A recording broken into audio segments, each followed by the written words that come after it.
أعوذ بالله من الشيطان الرجيم. بسم الله الرحمن الرحيم. يسبح لله ما في السماوات وما في الأرض الملك القدوس العزيز الحكيم. هو الذي بعث في الأميين رسولا منهم يتلو عليهم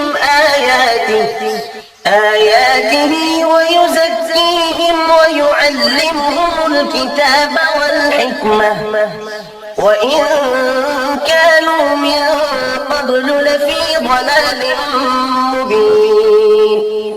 وآخرين منهم لما يلحقوا بهم وهو العزيز الحكيم. ذلك فضل الله يؤتيه من يشاء والله ذو الفضل العظيم.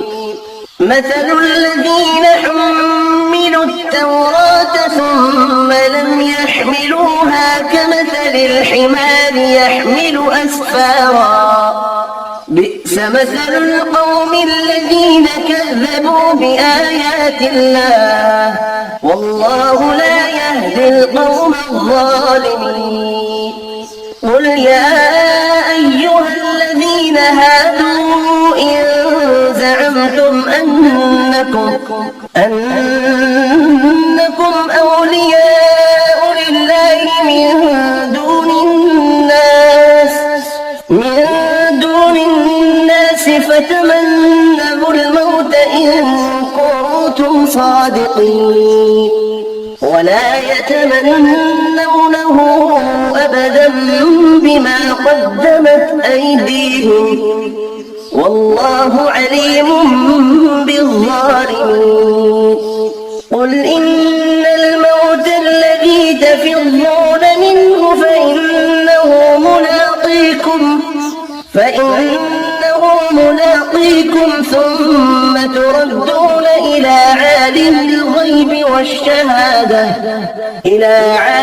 الغيب والشهادة فينبئكم بما كنتم تعملون.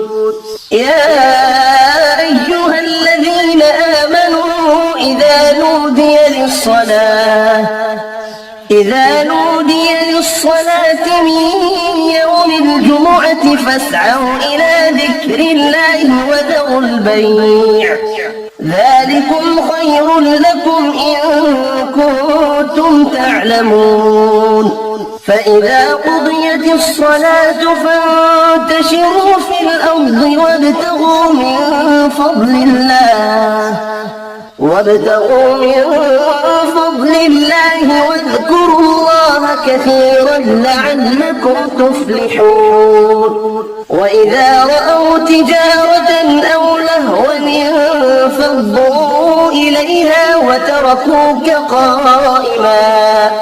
قل ما عند الله خير من اللهو ومن التجارة والله خير الرازقين. صدق الله العظيم.